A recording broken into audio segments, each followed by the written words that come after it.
বিস্তীর্ণ চলনবিল জুড়ে এখন সবুজের সমারোহ। বোরো ধানের পাশাপাশি ক্ষীরা চাষের ব্যস্ত সময় পার করছেন কৃষক। বাম্পার ফলন ও বাজার দর ভালো পাওয়ায় ক্ষীরা চাষে লাভের মুখ দেখছেন তারা।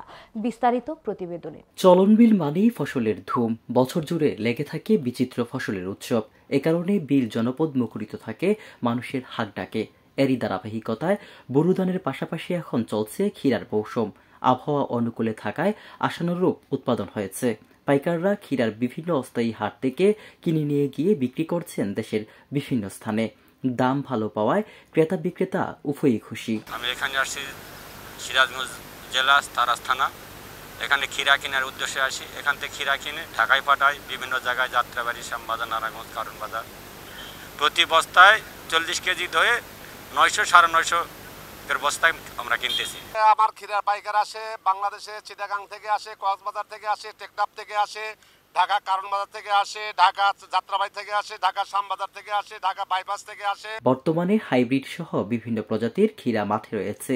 বীজ বপনের সময় জুলাই থেকে নভেম্বর। ফলন একর প্রতি 12 থেকে 14 টন। এবছর বাজার দর ভালো হওয়ায় লাভবান হচ্ছেন এ অঞ্চলের কৃষক। গতবার পাচ্ছি আমরা ভালোই ফলন। এবার আর বছর 3 বিঘা লাগাচ্ছি না, এবার বিঘা 3 লাগাচ্ছি। দাম থাকলে কৃষক বাঁচবি, 1900 করে থাকলে বস্তা পাবো ক্ষীরার। আর যদি কমে যায় তাই আমার লস।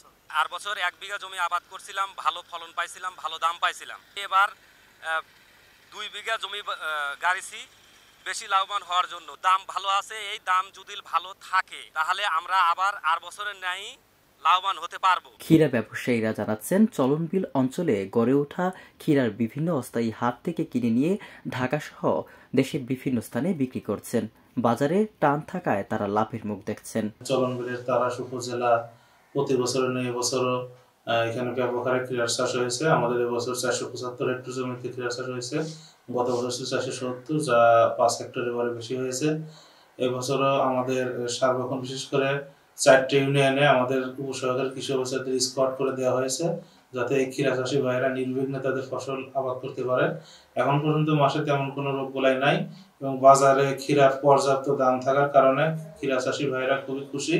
আশা করছি যদি এই দাম অব্যাহত থাকে সামনের বছরগুলোতে তারা আরো এই ক্ষীরার চাষ সম্প্রসারণ করবে এবং সার্বক্ষণিকভাবে আমাদের উপসহকারী কৃষি অফিসাররা তাদেরকে বিভিন্ন বিষয়ে পরামর্শ দিয়ে আসতেছে এবং আমরাও তাদের পাশে রয়েছি। কৃষি সম্প্রসারণ অধিদপ্তর সূত্র জানায়, এ অঞ্চলের ক্ষীরার গুণগত মান ভালো হওয়ায় দেশব্যাপী এর চাহিদা রয়েছে।